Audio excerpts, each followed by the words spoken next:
الحمد لله الذي فضل سيدنا ومولانا محمدا صلى الله تعالى عليه وسلم على العالمين جميعا وأقامه يوم القيامة للمذنبين المتلوثين الخطائين الهالكين شفيعا فصلى الله تعالى عليه وعلى كل من هو محبوب ومرضي لديه صلاة تبقى وتدوم بدوام الملك الحي القيوم ونشهد أن لا إله إلا الله وحده لا شريك له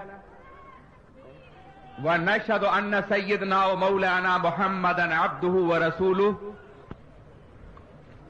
أما بعد فأعوذ بالله من الشيطان الرجيم بسم الله الرحمن الرحيم كنتم خير أمة أخرجت للناس تأمرون بالمعروف وتنهون عن المنكر صدق الله العلي العظيم. علماء باوقار، عزیزان ملت اسلامیہ، قابل احترام بزرگوں، ہم اور آپ انتہائی احترام و عقیدت کے ساتھ اپنے اور ساری کائنات کے مرکز عقیدت آقائے دو جہاں حضور رحمت عالم تاجدار مدینہ سرور کائنات محمد الرسول اللہ ارواحنا فدا صلی اللہ علیہ وسلم کی بارگاہ بے کس پناہ میں درود پاک کی نظریں پیش کر لیں. اللہم صلی علی سیدنا و مولانا محمد معدنی جود والکرم وآلہ الکرام اجمعین. حضرات گرامی، اس وقت ہم اور آپ حضور مفتی اعظم ہند رحمت اللہ تعالی علیہ کے ولادت طیبہ کے جشن 100 سالہ کی عظیم اور پرشکوہ تقریب میں موجود ہیں. دنیا میں بڑی عظیم شخصیتیں جلوہ گر ہوئی ہیں. دنیا کے اس اسٹیج پر بڑے بڑے سائنسداں، بڑے بڑے مفکرین، بڑے بڑے ارباب علم، بڑے بڑے محققین اور بڑے بڑے ارباب ادب پیدا ہوتے رہے ہیں اور پیدا ہوتے رہیں گے. لیکن تاریخ انسانی میں ان بڑوں کا کاموں کے ساتھ نام تو محفوظ ہوتا ہے، مگر اس کی جشن ولادت، ان کے جشن ولادت کو انسانی زندگی کے ایک عظیم دن کی حیثیت سے کہیں نہیں منایا جاتا. سرکار مفتی اعظم ہند کی ولادت طیبہ کا یہ عظیم دن اگر کسی مفکر کا دن ہوتا، سبحان اللہ، سبحان کسی مصنف کا دن ہوتا، کسی محقق کا دن ہوتا، محض کسی ادیب اور شاعر کا دن ہوتا، تو یقیناً نہ دیوانوں کا یہ مجمع ہوتا اور نہ فرزانوں کی یہ جماعت ہوتی. سبحان اللہ، سبحان اللہ، سبحان اللہ. حضور مفتی اعظم ہند کا یہ دن دراصل اپنے دور کے ایک سرمد کا دن ہے، سبحان اللہ، ایک منصور کا دن ہے، سبحان اللہ، ایک عاشق رسول کا دن ہے، سبحان اللہ، ایک دیوان عشق مصطفیٰ کا دن ہے، ایک عامل بالحدیث کا دن ہے، ایک پیکر عشق مصطفیٰ کا دن ہے. سبحان اللہ، سبحان اللہ. اور عشق جہاں جہاں قدم رکھتا ہے زندگی کے مینار تعمیر ہوتے چلے جاتے ہیں. آج جو ہم یہ دن منا رہے ہیں، دراصل ہم ان کے نقوش قدم پر اپنی زندگی کے، اپنے مستقبل کے وہ عظیم مینار تعمیر کرنا چاہتے ہیں جو ہمارے عقیدے، ہمارے عمل اور ہمارے کردار کی بلندی کی ضمانت بن جائیں. عزیزان ملت اسلامیہ، یادیں سہارا ہوتی ہیں زندگی کے لیے. اجالے اپنی یادوں کے ہمارے ساتھ رہنے دو، نہ جانے کس گلی میں زندگی کی شام ہو جائے. ہم حضور مفتی اعظم ہند کی یادوں کے ساتھ نہ صرف یہ کہ جینا جانتے ہیں بلکہ مرنا بھی چاہتے ہیں. سبحان اللہ. ہم زندگی کی اس شام کو اپنے گلے سے لگانا چاہتے ہیں جس شام کے پردے میں مفتی اعظم ہند کے چہرے پاک کے روئے زیبا کی تابانیاں موجود ہوں اور جلوہ موجود ہوں. نعرے تکبیر، نعرے رسالت، جشن 100 سالہ حضور مفتی اعظم ہند. میں اپنی تقریر کو رویش عام سے ہٹ کے جو مجھ سے سننے کے عادی رہے ہیں آپ، آج میں کچھ نئے انداز سے پیش کرنا چاہوں گا اس لیے کہ ڈاکٹر یعقوب زکی نے جو اشارے دیے ہیں ان اشاروں کی وضاحت نہ کرنا ان کے بڑے تحقیقی مقالے کے ساتھ ناانصافی ہوگی. انہوں نے سرکار اعلی حضرت فاضل بلیلوی اور ان کے وصال اور ان کی ولادت طیبہ کے درمیان تاریخ کے دو عظیم واقعات کا تذکرہ کیا ہے. پہلا واقعہ جنگ آزادی 1857 ہے اور دوسرا واقعہ سقوط خلافت اسلامیہ ہے، سقوط ترکی ہے. ان دونوں واقعات کے ذریعے سے امت مسلمہ کن راہوں پہ لگ گئی ہے، یہ دراصل آج جو ہم کچھ کاٹ رہے ہیں یہ بیج کے درمیان میں بوئے جانے والے پودوں کے نتائج ہیں اور اس کے اثرات ہیں.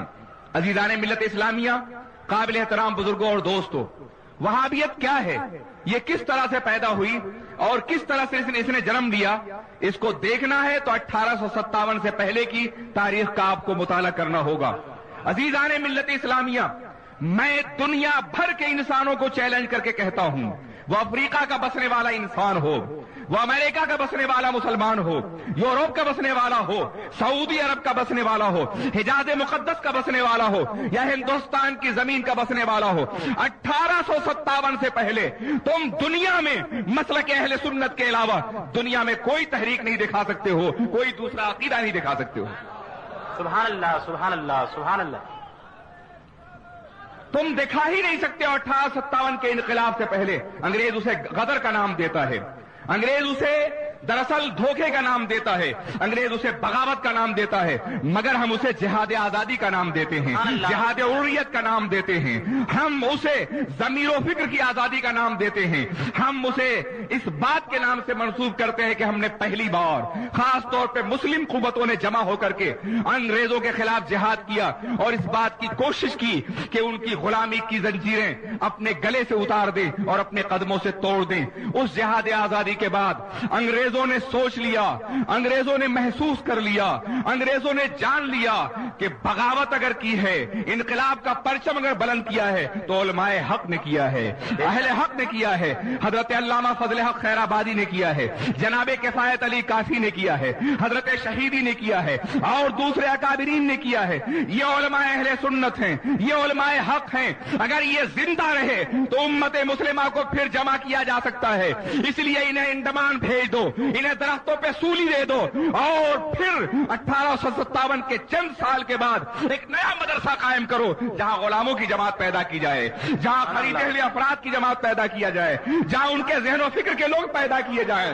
کیا یہ عجیب اتفاق نہیں ہے کہ 1857 میں جو انگریز علماء کو سولی دے رہا ہے، 1857 میں جو انگریز مسلمانوں کو درختوں پہ چڑھا رہا ہے، 1857 میں جو انگریز فضل حق کو انڈمان میں بھیج رہا ہے، 1857 میں جو انگریز مسلمانوں کو تباہ کر رہا ہے، وہی انگریز اسی کے زیر سایہ 60 کے بعد ایک مدرسہ تشکیل دیا جا رہا ہے، ایک دارالعلوم بنایا جا رہا ہے. جن علماء کو سولی دے دی گئی تھی انہی علماء کی نسل اگر پیدا کرنی مقصود ہوتی تو انہی علماء کو زندہ رکھا جاتا. انہیں سولی دے دی گئی اور ایک نئی جماعت کو تشکیل دیا گیا تاکہ وہ ان کی بولی بولتے ہوئے نظر آئیں، وہ ان کا کلمہ پڑھتے ہوئے نظر آئیں، وہ ان کی غلامی کرتے ہوئے نظر آئیں، وہ ان کے تقریر کی بات کرتے حضرت مفکر اسلام وہ ان کے نظر آئے، وہ وہی نظر آئے جو انگریز بولتا ہوا نظر آتا ہے. یہ تنخواہوں کا سلسلہ جو تمہیں ملتا ہوا نظر آتا ہے، کسی کو 600 ملتا تھا، کسی کی کشتی سجائی جاتی تھی، کسی کو درپردہ امداد کی جاتی تھی. انگریزوں کو 1857 کے بعد علماء سے اتنی محبت ہو گئی تھی کہ انہیں باضابطہ وظیفے دیے جا رہے ہیں. بات دراصل یہ ہے کہ انگریزوں نے سمجھ لیا تھا وہ کل جو کر رہا تھا وہ آج بھی کر رہا ہے. برطانیہ کی زمین پر، یورپ کی زمین پر، امریکہ کی زمین پر فنڈامنٹلسٹ کے نام سے علماء کو تباہ کیا جا رہا ہے اور پروگریسو کے نام سے، ترقی یافتہ کے نام سے ماڈرن افراد کو آگے بڑھانے کی کوشش کی جا رہی ہے. یہ آج بھی ہو رہا ہے، اس زمانے میں بھی ہوا تھا. بنیادی مقصد یہ تھا، مطلب یہ تھا کہ علماء حق موجود نہ رہ جائیں، ایسی درسگاہیں تشکیل دی جائیں، ایسے ادارے بنائے جائیں، ورنہ فضل حق کو باضابطہ طور پہ سولی کا حکم دیا جاتا ہے، شہر بدر کیا جاتا ہے، انڈمان کا قید تنہائی دی جاتی ہے، مگر اسی زمانے میں کسی کو شمس العلماء کہا جاتا ہے، کسی کو کسی اور نام سے یاد کیا جاتا ہے. یہ مختلف عقائد کے بانی اور افکار کے ماننے والے ہیں. سر سید احمد خان یقیناً تاریخ کا ایک بڑا انسان ہو سکتا اگر اس نے صرف مسلم یونیورسٹی علی گڑھ قائم کیا ہوتا. مگر آپ کو اچھی طرح معلوم ہے لوگ کہتے ہیں کہ علماء سر سید کا اس لیے اختلاف کرتے ہیں کہ علماء انگریزی کے مخالف ہیں. قسم خدا کی علماء انگریزی کے کبھی مخالف نہیں رہے ہیں. کسی دور میں کسی عالم کی تحریک کو تم انگریزی کے خلاف نہیں دیکھ سکتے ہو. ہم نے انگریزی کو پڑھا ہے, ہم نے انگریزی کو سیکھا ہے. سرکار دو عالم صلی اللہ علیہ وسلم نے خود حکم دیا ہے تم عبرانی سیکھو, دوسری قوم کی زبانوں کو سیکھو تاکہ تم ان کے فتنوں اور حربوں سے محفوظ رہ سکو. مسلمان بڑا کسی زبان کا مخالف کیسے ہو سکتا ہے؟ ہم نے اگر اختلاف کیا تھا یا علماء نے اگر اختلاف کیا تھا تو سر سید کی مذہبی فکر سے اختلاف کیا تھا, اس کی تفسیرات احمدیہ سے اختلاف کیا تھا. یہ وہ شخص تھا کہ جس نے باضابطہ طور پہ معجزات کا انکار کر دیا یا تمام معجزات کی باضابطہ مادی توجیہ کر دی. اس نے یہ کہا ایاک نعبد و ایاک نستعین میں جو دعا کا مفہوم اہدنا الصراط المستقیم میں جو دعا کا مفہوم پایا جاتا ہے, دراصل دعا بالذات کوئی اثر نہیں رکھتی ہے. دعا کے ذریعے سے تحریک عمل پیدا ہوتی ہے اور عمل کے نتیجے میں جو فائدہ حاصل ہوتا ہے اسے دعا کا فائدہ سمجھا جاتا ہے. دراصل دعا کوئی فائدہ نہیں رکھتی. فرشتوں کے بارے میں اس نے کہا فرشتے خیر کی اندرونی قوتوں کا نام ہے, ان کا کوئی باضابطہ حصی اور موجود وجود نہیں ہے. اس شخص نے انبیاء کرام کے معجزات کے بارے میں کہا وَأُبْرِئُ الْأَكْمَحَ وَالْأَبْرَصَ وَأُحْيِي الْمَوْتَى, ہم مکموح مبروز کو حیات اچھا کرتے ہیں اور مردوں کو زندہ کرتے ہیں. اس نے یہ کہا تھا مردوں کو زندہ کرنے سے مراد دلوں کو زندہ کرنا ہے اور مکموح مبروز کو سوسائٹی سے نکال دیا جاتا تھا. حضرت عیسیٰ نے سوسائٹی میں باعزت مقام دلوا دیا. اس شخص نے کہا تھا وَاضْرِب بِعَصَاكَ الْحَجْرَ فَانْفَجَرَتْ مِنْهُ اثْنَتَا عَشْرَةَ عَيْنًا, اپنے عصا کو لے کے پتھر پہ مارو 12 چشمے جاری پا جاؤ گے. اس نے کہا تھا ضربہ کا صلہ جب بے آتا ہے تو چلنے کے معنی میں ہوتا ہے اور عصا کے معنی قوم کے بھی آتے ہیں اور الحجر کو تصغیراً پہاڑ کہا گیا ہے. اس لیے اپنی قوم کو لے کے پہاڑ پہ چلے جاؤ, وہاں 12 چشمے جاری پا جاؤ گے. پوری قرآن عظیم کی تفسیر اس طرح اس نے بدل کر کے رکھ دی ہے. 1400 سال کے ذخیروں سے انحراف کیا ہے, اجماعی مفاہیم سے انحراف کیا ہے. علماء نے اس لیے اختلاف کیا تھا مگر یہاں سر سید نہیں بول رہا ہے بلکہ اس کا دماغ بول رہا تھا, اس کے پیچھے انگریز بول رہا تھا, اس کے پیچھے تجدد بول رہا تھا, اس دور کا ذہن بول رہا تھا. دراصل اس کا مزاج اپولوجیٹک تھا, معذرت خواہانہ تھا. وہ عصر جدید کی تحریکوں کے سامنے اسلام کو معذرت خواہانہ انداز سے پیش کرنا چاہتا تھا. یہ لوگ بعد میں پیدا کیے گئے اور ان کے ذریعے سے ذہن خریدے گئے, طبیعتیں خریدی گئیں, غلام بنانے کی کوشش کی گئی. بلا شبہ کچھ فوائد بھی ہوئے مگر مذہب کی کاشت پر ہوئے, ایمان کی کاشت پر ہوئے اور عقیدے کی دہلیز پر اور عقیدے کے خلاف عمل کرنے کے بعد ہوئے. ان فوائد کا انکار نہیں کیا جا سکتا مگر نقصانات بہت زیادہ ہیں. ان نقصانات نے ملت کے شیرازے کو منتشر کرنے کی کوشش کی. یہ اور بات ہے کہ دنیا نے بہت جلد ان کی تحریروں کو محسوس کر لیا. وہ چونکہ کسی مولوی گھرانے کے آدمی نہیں تھے, باضابطہ کسی درسگاہ اور کسی دارالعلوم سے نہیں نکلے تھے, اس لیے ان کی تحریر کو ماڈرن کہہ کر کے نکال دیا گیا. مگر جب دیکھا گیا سر سید متاثر نہیں کر رہے ہیں تو اب درسگاہیں بننی چاہیے جہاں جبہ پہننے والے ہماری بولی بول رہے ہوں, جہاں دستار پہننے والے ہماری بولی بول رہے ہوں, جہاں باضابطہ علم کی سند حاصل کرنے والے ہماری بولی بول رہے ہوں. جب یہ کوئی بولی بول رہے ہوں گے تو یقینی طور پہ دنیا اسے سننے کی کوشش کرے گی. آپ کو اچھی طرح معلوم ہوگا کہ غلام احمد قادیانی کے ذریعے سے جہاد کی تحریک کو سبوٹائز کرنے کی کوشش کی گئی, جہاد کا مفہوم بدلنے کی کوشش کی گئی. غلام احمد نے اپنی تحریروں میں باضابطہ طور پر زور دیا کہ جہاد کا وہ مفہوم نہیں جو علماء بیان کر رہے ہیں. جہاد سے مراد جہاد بالنفس ہے, جہاد سے مراد مجاہدہ ہے, جہاد سے مراد اپنے گھر میں اپنی اصلاح کرنا ہے. جہاد جو زندگی کا ایک فریضہ تھا, جہاد کے جب تک زندہ رہا ہم زندہ رہے, جہاد کے ساتھ ہمارا کاروان حیات بڑھتا رہا, جہاد سے رکتا نہ تھا کسی سے سیل رواں ہمارا. جہاد جس پر جب ہم کار بند رہے تو دنیا کی تمام قوتیں ہمارے قدموں میں رہی. وہ جہاد کا نتیجہ تھا کہ سمرقند ہمارا تھا, بخارا ہمارا تھا, تاشقند ہمارا تھا, ازبکستان ہمارا تھا, تاجکستان ہمارا تھا, قزاقستان ہمارا تھا, آذربائیجان ہمارا تھا, آرمینیا ہمارا تھا, سسلی ہمارا تھا, اٹلی ہمارا ہمارا تھا، اسپین ہمارا تھا، بلغاریہ ہمارا تھا، لبنان اور اس طرح کے کتنے ممالک ہمارے تھے، مگر آج جب روح جہاد مردہ ہو گئی تو یہ سارے ممالک ہمارے ہاتھوں سے نکل گئے، ہمارے رہ کر کے بھی ہمارے نہ رہ سکے۔ ہم جب تک جہاد کی بنیادوں پہ آگے بڑھتے رہے، زندہ رہے، غلام محمد قادیانی جیسے افراد کے ذریعے سے جہاد کے مفہوم کو بدلنے کی کوشش کی گئی، مگر اس کے ساتھ ایک اور غلطی بھی کروا دی گئی کہ اس سے نبوت کا اعلان کروا دیا گیا۔ نتیجہ یہ ہوا کہ امت کی اکثریت نے بلکہ ہر فرد نے اسے متہم قرار دیا، اسے کافر قرار دیا، اور وہ امت پر حکمرانی نہ کر سکا جو انگریزوں نے خواب دیکھا تھا۔ اب جہاد کا مفہوم بدلنے کے لیے ایک نئی تحریک شروع کی گئی، اس نئی تحریک میں بھی جہاد کا ثواب دوسرے طریقے سے بانٹ دیا گیا۔ وانفروا خفافا وثقالا، تم نکل جاؤ ہلکے اور بوجھیلے بن کر کے، تبلیغی جماعت کے ساتھ نکل جاؤ، بس جہاد کا فائدہ تمہیں حاصل ہو جائے گا۔ تم ایک چلہ کر لو، 60 شہیدوں کا فائدہ ہو جائے گا۔ تم 40 روز کے لیے نکل جاؤ، اتنے فائدے ہو جائیں گے۔ انگریز نے سوچا جہاد کو نہیں بدل سکتے، مفہوم جہاد کو بدل دو، مفہوم جہاد کو اس کی دہلیز پہ قتل کر دو۔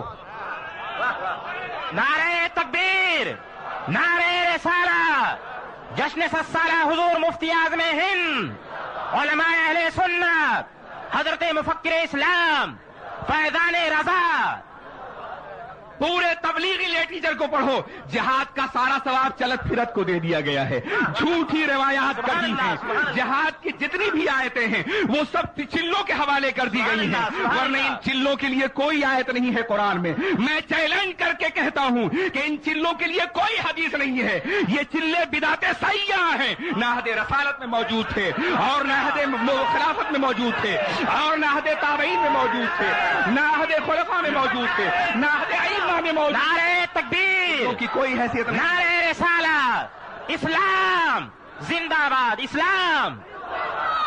یہ چلے نہیں تھے، مگر جہاد کا مفہوم قادیانی نے بدلنا چاہا تو دراصل اس کے اعلان نبوت کاذبہ کی بنیاد پہ وہ مفہوم کامیاب نہ ہو سکا، تو اب عملاً بدلنے کی کوشش کی گئی۔ چلا کرو کامیاب ہو جاؤ گے، اور دیکھو اس کے لیے تمہیں بڑا خاموش رہنا ہے، دنیا میں کچھ بھی ہو جائے زبان مت کھول لیں۔ اگر تم سنو کہ اسرائیل نے بیت المقدس پہ قبضہ کر لیا ہے تو مسجد میں دعا کرو، اے اللہ اسرائیل کی توپوں میں کیڑے پڑ جائیں، ظالموں یہ زنانہ دعائیں تمہیں موت سے ہمکنار کر سکتی ہیں، یہ نامردی کی دعائیں تمہیں جہاد کے راہوں سے الگ لے جانے والی ہیں۔ تمہیں معلوم نہیں ہے، تم جانتے نہیں ہو، تم اس حقیقت سے آشنا نہیں ہو کہ دعائیں میدان عمل میں کی جاتی ہیں، دعائیں میدان جہاد میں کی جاتی ہیں، دعائیں سر کو ہتھیلی پہ لے کے کی جاتی ہیں، دعائیں نقد جاں پیش کر کے کی جاتی ہیں، دعائیں متاع زندگی قربان کر کے کی جاتی ہیں، دعائیں اپنا سب کچھ لٹا کے کی جاتی ہیں۔ رسول اللہ سے بڑھ کے دعا کرنے والا کون ہو سکتا تھا؟ کون مستجاب الدعوات ہو سکتا تھا؟ وہ اگر کعبہ کی دیواروں کے نیچے دعا کرتے تو پورا عرب مسلمان ہو جاتا، مگر 313 نہتھے مجاہدین کو لے کے جب میدان بدر میں اترتے ہیں تو کہتے ہیں اے اللہ اب اگر یہ ناکام ہو گئے لن تعبد ابدا، تو تیری کبھی عبادت نہ ہو سکے گی۔ پہلے اپنی متاع غلامی پیش کر دی ہے، پہلے اپنی متاع عمل پیش کر دی ہے، پہلے اپنی متاع تبلیغ پیش کر دی ہے، پہلے اپنا سب کچھ قربان کرنے کے لیے اللہ کے راستے میں پیش کر دیا ہے، پھر پیغمبر جھکتے ہیں تو ناز بندگی اس تیور میں بات کر رہا ہے کہ پیغمبر کے علاوہ کوئی نہیں کر سکتا، بدا تیری کبھی عبادت نہ ہو سکے گی۔ کروڑوں محمد جو پیدا کرنے کا دعویٰ کرتے ہیں وہ ایک محمد سے نہیں کہہ سکتے کہ آپ نہیں ہوگے کوئی اور ہوگا، اس کے امتی ہوگے۔ آپ یہ کیسے کہہ سکتے ہیں کہ لن توبہ دبا تیری کبھی عبادت نہ ہو سکے گی؟ یہ ختم نبوت کی دلیل ہے۔ نبی جانتے تھے نہ میرے بعد کوئی نبی آئے گا نہ کوئی امت ہوگی، اس لیے میں دعا تو ضرور کر رہا ہوں مگر یہ زندہ رہے گی اور اللہ کی بات اسی سے ہوگی۔ نعرہ تکبیر، نعرہ رسالہ، حضرت مفکر اسلام، جشن 7 سالہ حضور مفتی اعظم ہند، فیضان رضا، فیضان اعلی حضرت، فیضان حضور مفتی اعظم ہند، علماء اہل سنت، علماء سے پوچھئے یہ لن توبہ بدا کہنا اتنا آسان ہے، مگر ناز غلامی کہہ رہا ہے، ناز بندگی کہہ رہا ہے، افتخار نبوت بول رہا ہے، عظمت نبوت بول رہا ہے، غیب دار رسول بول رہا ہے، مستقبل کو نگاہوں سے فیصلہ کرنے والا پیغمبر بول رہا ہے، جس کی مقدس ابروؤں سے کائنات کی تقدیر بدلتی ہے وہ بول رہا ہے، اور اس محال کو اس لیے بول رہا ہے کہ یہ واقع ہونے والا نہیں ہے، اس کا علم جان رہا ہے۔ لن تو بدا تیری کبھی عبادت نہ ہوگی، اے اللہ عبادت تو ضرور ہوگی مگر انہی غلاموں کے ذریعے سے ہوگی، انہی 313 نہتھے مجاہدین کے ذریعے سے ہوگی۔ حضور تو میدان بدر میں اترے، حنین میں، احد میں اپنے دندان مبارک شہید کروائیں، امیر حمزہ کا چبایا ہوا کلیجہ دیکھیں، اور یہ جہاد کا ثواب تبلیغی جماعت میں گھومنے والوں کے حوالے کر دیں۔ میں عرض کرنا چاہتا ہوں، اور لوگوں کے لیے دعا کریں، اسرائیل کے لیے دعا کرو تباہ ہو جائے۔ میں عرض کرنا چاہتا ہوں، تم روح جہاد سلب کر رہے ہو، قوت جہاد سلب کر رہے ہو، پوری دنیا میں جو تمہاری چلت پھرت کو آزادی حاصل ہے یہ اسی سازش کا نتیجہ ہے۔ ہم نے اپنے 2 مفکرین کو بلوایا تو 1000 پاپڑ بیلنے پڑے، مگر تم لاکھوں کی تعداد میں دنیا میں پھر رہے ہو۔ دنیا جانتی ہے کہ یہ اپنی ہی موت کا سامان کر رہے ہیں، یہ اپنی ہی تباہی کا سامان کر رہے ہیں، یہ خود ہی کو برباد کرنا چاہتے ہیں، یہ روح جہاد مرنا کرنا چاہتے ہیں، یہ روح عمل مردہ کرنا چاہتے ہیں، یہ اپنے کو تباہ کرنا چاہتے ہیں۔ اس لیے انہیں پھرنے دو، یہ امریکہ جائیں مت روکو، یہ روس جائیں مت روکو، یہ عرب جائیں مت روکو، یہ دنیا میں کہیں گھومے مت روکو، اس لیے کہ یہ مسلمانوں کا جوہر عمل چھیننا چاہتے ہیں، روح محمد چھیننا چاہتے ہیں، فکر انقلاب چھیننا چاہتے ہیں۔ سبحان اللہ سبحان اللہ۔ کبھی آپ نے تبلیغی جماعت پہ اس نقطۂ نظر سے غور کیا؟ میں عرض کرنا چاہتا ہوں پورے یورپ کو میں نے یہ فکر دی ہے کہ تبلیغی جماعت ایک تحریک بھی ہے اور ایک سازش بھی ہے، جس کا بنیادی مقصد یہ ہے کہ مسلمانوں سے روح جہاد سلب کر لی جائے۔ میں جماعت اسلامی والوں کے حوالے سے بات کروں، 1960 میں دعوت کا ایک شمارہ جماعت کے دفتر سے تبلیغی جماعت کے دفتر میں پوسٹ کیا گیا۔ تبلیغی جماعت کے سب سے بڑے امیر صاحب زندہ تھے، انہوں نے اپنے قلم سے دعوت پر لکھا کہ اس بچے کو ہمارے پاس نہ بھیجیے، ہم اللہ والے لوگ ہیں، نہ ہمیں پڑھنے کا موقع ہے، اپنا وقت ضائع نہ کیجیے، ہماری عبادتیں ضائع نہ کیجیے۔ جماعت اسلامی کا کوئی نمائندہ موجود ہے تو میرے اس حوالے کو دیکھے۔ میں عرض کرنا چاہتا ہوں یہ تبلیغی جماعت کرنٹ ایشوز کے ذریعے سے دنیا کی نگاہیں بند کرنا چاہتی ہے۔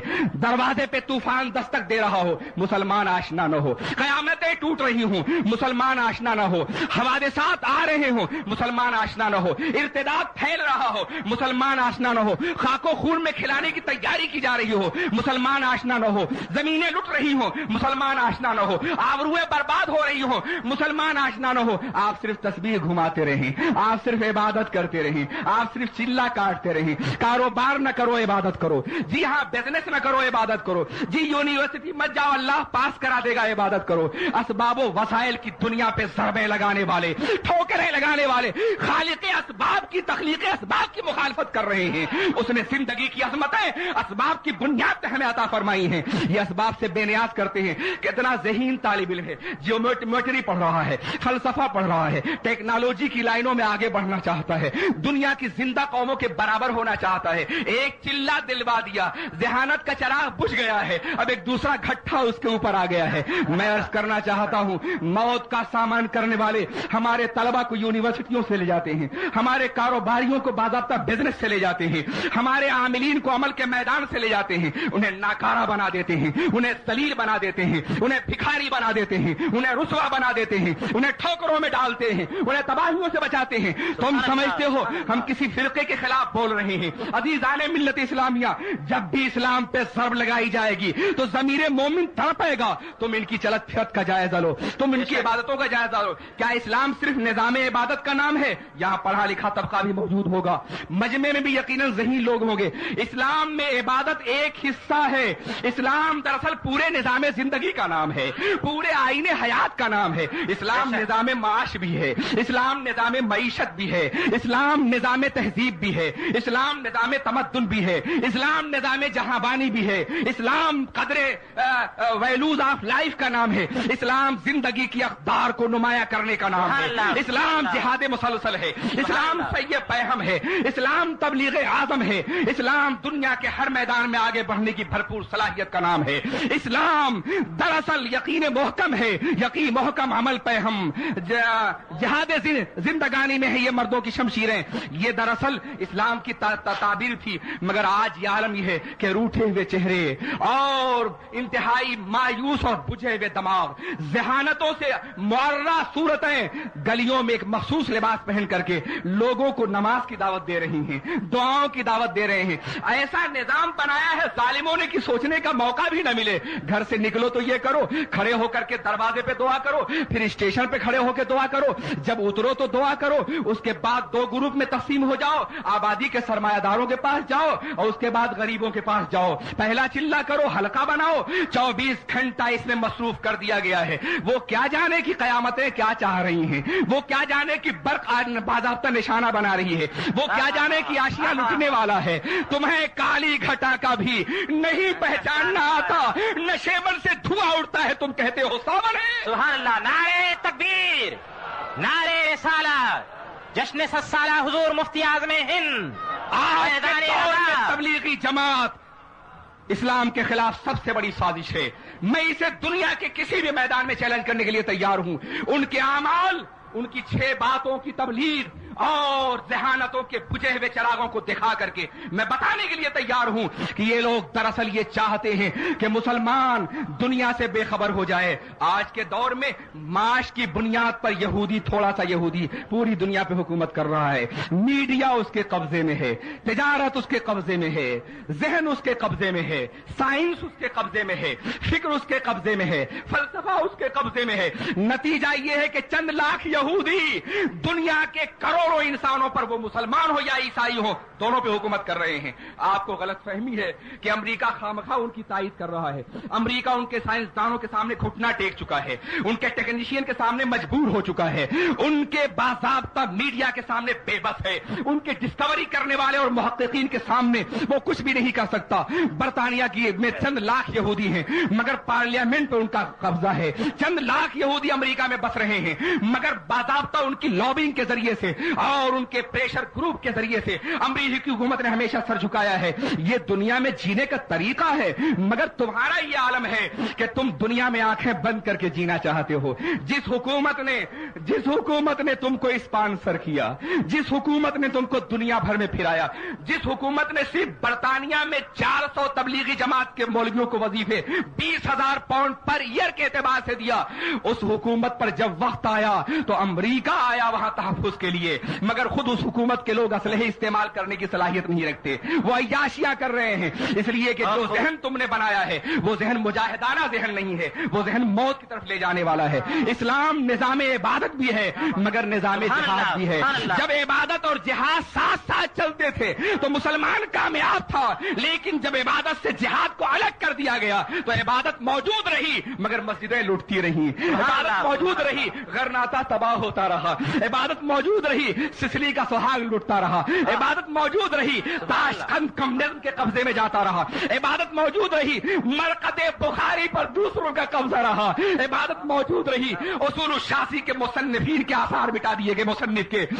روح جہاد موجود رہی، اور حضرت خواجہ معین الدین اجمیری کے وطن اصلی پر غیروں کا قبضہ ہو گیا۔ میں کہتا ہوں عبادت موجود رہی مگر معروف کرخی رحمت اللہ تعالی علیہ اور حضرت چرخی رحمت اللہ تعالی علیہ کے وطن پر صدیوں، ایک صدی پون صدی تک دوسروں کا قبضہ رہا۔ آج پھر وہ ممالک آزاد ہو رہے ہیں۔ ہمیں بحیثیت مسلمان سوچنا ہے، ہماری وہ 5 ریاستیں جو کمیونزم کے اقتدار سے الگ ہو رہی ہیں، ان میں ہمیں کیا کرنا ہے، ان میں ہمیں کیا سوچنا ہے، کن راہوں پہ چلنا ہے، یہ ایک مستقل ٹاپک ہے، دراصل تحقیقی موضوع ہے جسے میں 2 روز میں آج اور کل میں مکمل کرنا چاہتا ہوں۔ میں نے سوچا تھا کہ سرکار مفتی اعظم ہند کے کارناموں پہ آج تفصیلی گفتگو ہو جاتی، مگر جناب یعقوب زکی صاحب نے میرے رہبار فکر کو مہمیز دی ہے اور ایک نئی راہ پہ ڈال دیا ہے۔ انشاءاللہ میں کل اس پہ گفتگو کروں گا۔ میں بتا رہا تھا اور یہ عرض کر رہا تھا کہ آپ ذرا سوچو 1857 سے پہلے پوری دنیا میں صرف مسلک اہل سنت ہے۔ پوچھو ان سے، غیر مقلدوں سے 1857 سے پہلے تمہارا کوئی وجود